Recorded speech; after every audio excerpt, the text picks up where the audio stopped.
Hello friends, स्वागत है आपका हिंदी ज्ञान संकल्प चैनल पर। चलिए फ्रेंड्स, आज हम करेंगे सूरदास के बारे में कंप्लीट अध्ययन। दोस्तों, अगर आप चैनल पर नए हैं तो चैनल को सब्सक्राइब ज़रूर कीजिएगा और वीडियो को लाइक, शेयर और कमेंट करके ज़रूर बताइएगा। तो चलिए हम करते हैं सूरदास, जो कि हमारे कृष्ण काव्य के अंदर प्रमुख कवि माने जाते हैं और इनकी जो रचनाएं हैं वो भी प्रमुख रचनाएं हमारे सिलेबस के अंदर, इनकी जो पद हैं वो भी हमारे सिलेबस में लगे हुए हैं। तो चलिए करते हैं इनके बारे में अध्ययन। सबसे पहले है जन्म है इनका 1478 ईस्वी, और जन्म इन सभी कवियों का, जितने भी कृष्ण कवि थे कृष्ण काव्य के अंदर, वो सारे कवि मैंने कंप्लीट ट्रिक के द्वारा मैंने करवा दिए हैं। अगर आपने वो वीडियो नहीं देखी है तो मैं इस वीडियो के डिस्क्रिप्शन बॉक्स में इसका लिंक डाल दूँगी। तो चलिए करते हैं। जन्म है 1478 ईस्वी, वैशाख की शुक्ल पंचमी को, मंगलवार को। ठीक है, ये डेट मिलती है इनकी और ये तिथि भी इनकी मिलती है। और आगे दिया कि इसमें भी मतभेद है। ठीक है, इसमें भी मतभेद माना जाता है, इस डेट को, इस तिथि को भी मतभेद माना जाता है। तो आगे चलते हैं, क्योंकि जन्म डेट है वो तो लगभग सभी की मिलती जुलती है, लेकिन आगे की तिथियों में और जो मंगलवार दिए हैं उसमें क्या है, मतभेद माना जाता है। जन्म 1478, इसका ध्यान रखना है। आगे है रामचंद्र शुक्ल, हजारी प्रसाद द्विवेदी, श्याम सुंदर दास। यह इनका जन्म रुणकता या गऊ घाट पर मानते हैं। यानी रामचंद्र शुक्ल, हजारी प्रसाद द्विवेदी और श्याम सुंदर दास, ये तीनों हैं वो इनका जन्म रुणकता या फिर गऊ घाट पर मानते हैं। ठीक है, आगे है गणपति चंद्र गुप्त और नगेंद्र। ठीक है, ये दोनों इनका जन्म स्थान सीही में मानते हैं। यानी कि रामचंद्र शुक्ल अलग कैटेगरी में हैं और गणपति चंद्र गुप्त और नगेंद्र है, इनकी अलग से कैटेगरी है। दोनों ने कैटेगरियों ने अलग अलग जन्म स्थान माने हैं। गणपति चंद्र नगेंद्र कहाँ मानते हैं, सीही के अंदर। आगे है नाहब्बा दास की रचना भक्तमाल। ठीक है, जिसका हमने कंप्लीट अध्ययन कर लिया है। नाहब्बा दास की रचना है भक्तमाल, उसमें, और गोकुलनाथ की 84 वैष्णव की वार्ता, इन दोनों के अंदर, क्योंकि ये जीवन चरित है। ठीक है, दोनों की दोनों ये जीवन चरित हैं।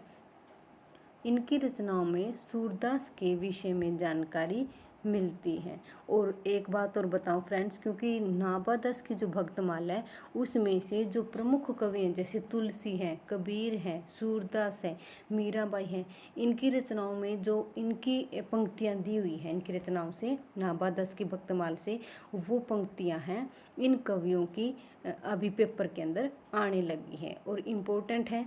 आप अगर भक्तमाल की पंक्तियां हैं जो इनके बारे में है, कबीर की है, सूरदास की, अगर वो आपको उन पे वीडियो चाहिए है तो प्लीज़ आप कमेंट बॉक्स में ज़रूर बताइए, क्योंकि अभी वो पूछे जाने लगी हैं।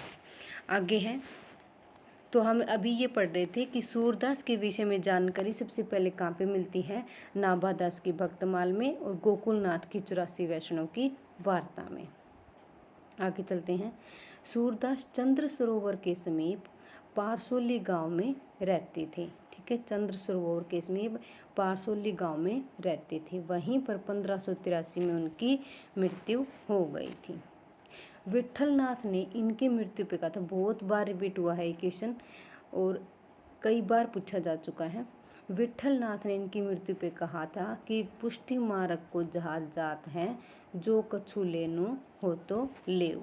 ठीक है, आगे हैं, सूरदास ने वल्लभाचार्य को पद सुनाए थे। यानी जब उन्होंने वल्लभाचार्य की शरण ली थी उस टाइम पे शुरुआत में वल्लभाचार्य को सूरदास ने ये पद सुनाए थे। प्रभु हो तो पतितन को टीको, हो हरि सब पतितन को नायक।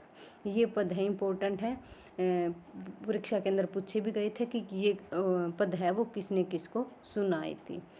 इनके विनय व दिन्य भाव को देखकर वल्लभाचार्य ने डांटते हुए कहा था कि सूर हवे कै ऐसो घिघियात काहे को हो। यानी वल्लभाचार्य ने ऐसी दीनता भरे पद सुन के सूरदास को डांटा था और कहा था कि ऐसे गिगियाने से कुछ नहीं होता है, ऐसे क्यों गिगिया रहे हो। तो उन्होंने फिर क्या किया था, इन्होंने कुछ भागवत लीला की, यानी उनसे संपर्क में आने से पहले भागवत लीला वर्णन किया था। उसके बाद में गुरु के डांटने पर सांख्य भक्ति शुरुआत की थी। ठीक है, दोनों का वर्णन मिलता है, भागवत लीला वर्णन भी मिलता है और सांख्य भक्ति भी मिलती है। सूरदास श्री नाथ मंदिर में भजन कीर्तन करते थे। ठीक है, नाथ मंदिर का, क्योंकि ये नाथ मंदिर के अंदर ही पूजा कीर्तन करते थे, तो ये वहीं पे रहते थे। पहले अष्टसाप जो सखा थे वो यहीं पे रहते थे। अंत में कृष्णदास से मतभेद होने पर इन्होंने मंदिर छोड़ दिया था। इनकी भाषा है ब्रज भाषा है, शैली है वो शास्त्रीय शैली है। इनके पिता का नाम है रामदास और इन्होंने 6 वर्ष की आयु में ही गृह त्याग कर दिया था। ठीक है, इन्होंने घर छोड़ दिया था 6 वर्ष की उम्र में ही। सूरदास है वो अकबर के समकालीन थे, इम्पोर्टेंट है ये भी। जनश्रुति के अनुसार अकबर सूरदास से मिलने जाते थे। रामचंद्र शुक्ल ने सूरदास को वात्सल्य का सम्राट कहा है। ठीक है, इम्पोर्टेंट है, बहुत ज़्यादा पूछा जा चुका है ये भी। सूरदास को वात्सल्य का सम्राट रामचंद्र शुक्ल जी ने कहा है। सूरदास उद्धव का अवतार भी माने जाते हैं। डॉक्टर रामकुमार वर्मा ने सूरदास की कविता में विश्वव्यापी राग सुनने की बात कही है। आगे है, शुक्ल के अनुसार भ्रमर गीत सूर साहित्य का मुकुटमणि है। ठीक है, भ्रमर गीत है इनके रचना, उनके बारे में बोला है कि सूर साहित्य का मुकुट मणि है। यदि वात्सल्य और श्रृंगार के पदों को निकाल भी दिया जाए, यानी इनकी मुख्य जो मुख्य पद इन्होंने यूज किए हैं वात्सल्य और श्रृंगार के, उनको भी अगर निकाल दिया जाए तो हिंदी साहित्य में सूर का नाम इनके बिना भी अमर रखने के लिए भ्रमर गीत ही काफ़ी है। यानी भ्रमर गीत को बहुत ज़्यादा महत्वपूर्ण बताया है। इन क्षेत्रों का कोना कोना झांक आए हैं। ठीक है, रामचंद्र शुक्ल ने पहले ये बोला है कि वात्सल्य और श्रृंगार के क्षेत्र में जितनी अधिक उद्घाटन सूर ने अपनी बंद आंख से किया है उतना किसी और ने नहीं। यानी इन क्षेत्रों का वो कोना कोना झांक आए हैं, यानी बहुत ही गहराई के साथ इन्होंने वर्णन किया है। सूरदास की भारी विशेषता है, ये जो दोस्तों मैंने इनके अंदर जो यूज किए हैं कथन वगैरह, या फिर इनकी रामचंद्र शुक्ल के कथन हैं वात्सल्य और श्रृंगार के क्षेत्र में जारी प्रसाद दिखे हैं, वो सारे कथन परीक्षा के अंदर आए हुए हैं, तभी मैंने इसके अंदर शामिल किए हैं। और रामचंद्र शुक्ल की जो बुक है वो तो बहुत ही ज़्यादा इम्पोर्टेंट है। अभी करते हैं, सूरदास की भारी विशेषता है नवीन प्रसंगों को उद्घाटित करना। सूरदास की रचना में संस्कृत की कोमल कांत पदावली इम्पोर्टेंट है। ये अगर आपने पिछले पेपर सोल्व किए हैं तो आप वैसे ही देखते बता सकते हो कि ये जो पॉइंट है वो परीक्षा में रिपीट हुए हैं या नहीं। चलिए ये करते हैं। सूरदास की रचना में संस्कृत की कोमल कांत पदावली और अनुप्रासों की वह छटा नहीं है जो कि तुलसी की रचना में मिलती है। हजारी प्रसाद द्विवेदी बोलते हैं सूरदास के बारे में कि सूरदास जब अपने विषय का वर्णन करते हैं तो मानो अलंकार शास्त्र पीछे पीछे हाथ जोड़कर उनके पीछे पीछे दौड़ता सा लगता है। रूपकों की बाढ़ आने लगती है, उपमाओं की बाढ़ आ जाती है। ठीक है, ये भी जो कथन है हजारी प्रसाद द्विवेदी का, ये भी परीक्षा के अंदर आ चुका है। सूरदास है वो जन्मांध नहीं थे, यानी जन्म से ही अंधे नहीं थे, वे बाद में अंधे हुए थे।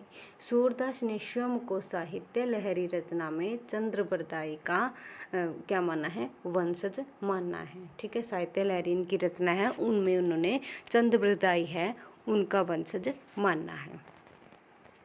सूरदास के 3 ग्रंथ उपलब्ध होते हैं, कौन से हैं, सूरसागर, सूरसारावली और साहित्य लहरी। इम्पोर्टेंट है तीनों की तीनों।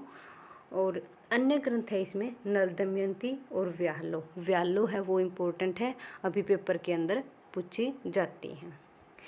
सूर सरावली है सबसे पहले, उसके अंदर 1548 के अंदर मिलती है इनकी रचना। इसमें 1107 छंद हैं। इसकी रचना संसार को होली मानकर की गई थी, यानी को होली का रूपक मानकर की गई थी। आगे है साहित्य लहरी। साहित्य लहरी है 1585 ईस्वी में। इसमें सूरदास के दृष्टिकूट पदों का वर्णन है, इम्पोर्टेंट है बहुत ज़्यादा। साहित्य लहरी में क्या है, दृष्टिकूट पद हैं। यह नायिका भेद ग्रंथ है। यह श्रृंगार संबंधी काव्य भी माना जाता है। आगे है सूर सागर, जो कि बहुत ही ज़्यादा इम्पोर्टेंट है। इसमें है 1530 ईस्वी में, और यह रचना सूरदास की कीर्ति का आधार है, यानी सबसे इम्पोर्टेंट रचना जो है सूरदास की वो है सूर सागर। इसका उपजीव है वो भागवत पुराण है, इम्पोर्टेंट है क्योंकि हम श्रीमद् भागवत है वो कृष्ण काव्य का यानी कि स्रोत मानते हैं, ठीक है। और इसका उपजीव है वो है भागवत पुराण। इसके अंदर 12 स्कंद हैं। क्या है, इसमें 12 स्कंद हैं और 4936 4936 क्या है पद इसके अंदर मिलते हैं। इसकी 100 से भी अधिक क्या है प्रतिलिपियाँ बनी हुई हैं। सबसे प्राचीनतम लिपि है वो नाथ द्वारा के मेवाड़ के सरस्वती भंडार में उपस्थित है, ठीक है। सबसे प्राचीनतम जो लिपि है नाथ द्वारा के अंदर मेवाड़ के सरस्वती भंडार में उपस्थित है। सूर सागर में बाल लीला का वर्णन मिलता है। सर्वाधिक बाल लीला वर्णन सूरदास ने ही किया है, इम्पोर्टेंट है सारे के सारे। बाल लीला का वर्णन मिलता है और बाल लीला वर्णन सूरदास ने ही ज़्यादा किया है। इसमें दृष्टिकूट पद भी मिलते हैं, जो पीछे करके उसमें भी और सूर सागर के अंदर भी दृष्टिकूट पद मिलते हैं। इसमें लंबे अंतराल के बाद कुरुक्षेत्र में राधा कृष्ण मिलन को भी दिखाया गया है। यह भागवत पुराण में भी मिलता है, यानी कि भ्रमर गीत है या फिर राधा कृष्ण मिलन है वो भागवत पुराण के अंदर भी दिखाया जाता है। हजारी प्रसाद द्विवेदी ने बोला है सूर सागर को स्त्री चरित्र का विशाल काव्य कहा है, यानी सूर सागर को क्या कहा है, स्त्री चरित्र, ठीक है। इसके अंदर क्या कहा है कि स्त्री चरित्र का विशाल काव्य इसको बोल दिया है। किसने बोला है, हजारी प्रसाद द्विवेदी ने। चंद्रावली पांडे ने इसको क्या कहा है, लीला प्रबंध काव्य कहा है। ब्रिजेश्वर वर्मा ने कृष्ण चरित्र का महाकाव्य कहा है। देखो कोई कहता है कि स्त्री चरित्र का, कोई कहता है कृष्ण चरित्र का, ठीक है। हजारी प्रसाद द्विवेदी ने गीत काव्यात्मकता मनोरोगों पर आधारित विशाल महाकाव्य कहा है, ठीक है। आगे है सूरदास की ब्रज भाषा में, सूरदास ने इसमें ब्रज भाषा में तत्सम, अरबी फारसी, अवधि पूर्वी के शब्द भी मिलते हैं, यानी सूरदास ने जो ब्रज भाषा का उपयोग किया उसमें तत्सम, अरबी फारसी और अवधि पूर्वी के बोली के शब्द भी मिलते हैं। सूर सागर में भ्रमर गीत को हृदय कहा गया, यानी सूरदास का जो सूर सागर पार्ट है रचना है उसके अंदर जो भ्रमर गीत है उसको क्या कहा गया है, सूर सागर का हृदय कहा गया है। फिर आता है सूर सागर का जो पार्ट है भ्रमर गीत, इम्पोर्टेंट है, वो ही उसके ही पद है वो हमारे सिलेबस में लगे हुए हैं। चलते हैं उसको देख लेते हैं एक बार। सर्वप्रथम भागवत पुराण के 10वें स्कंद के 47वें अध्याय में 12 से लेकर 21 श्लोक तक वर्णित है, यानी भागवत पुराण के 10वें स्कंद के अंदर 47वां अध्याय है, उसमें 12 से लेकर 21 तक क्या है इसके श्लोक वर्णित हैं। हिंदी में भ्रमर गीत की परंपरा किसने शुरुआत की थी, सूरदास ने ही शुरुआत की थी। सूर सागर में 3 भ्रमर गीतों की योजना है। सूरदास के भ्रमर गीत को वियोग श्रृंगार का शिखर मानना है, यानी कि भ्रमर गीत को क्या कहा है, वियोग श्रृंगार का शिखर। रामचंद्र शुक्ल ने भ्रमर गीत को उपालंब काव्य या ध्वनि काव्य कहा, इम्पोर्टेंट है, उपालंब काव्य और क्या कहा है, ध्वनि काव्य कहा है। मैनेजर पांडे व नंदुलारे वाजपेयी ने भ्रमर गीत को क्या कहा है? दुखांत कृति कहा है। भ्रमर गीत निर्गुण का खंडन और सगुण का मंडन कहा गया है। यानी निर्गुण की इसमें क्या की गई है?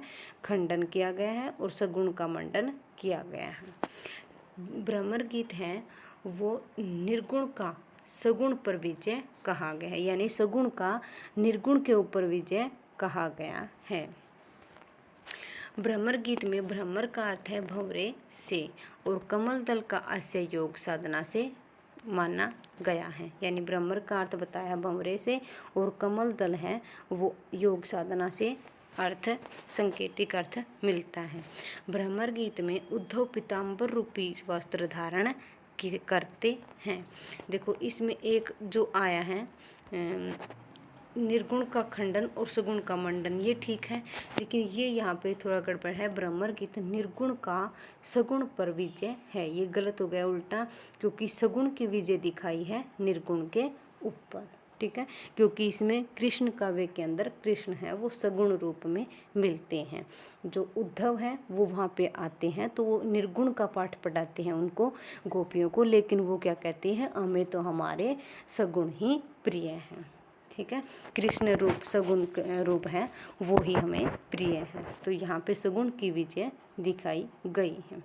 तो दोस्तों ये था सूरदास का अध्ययन।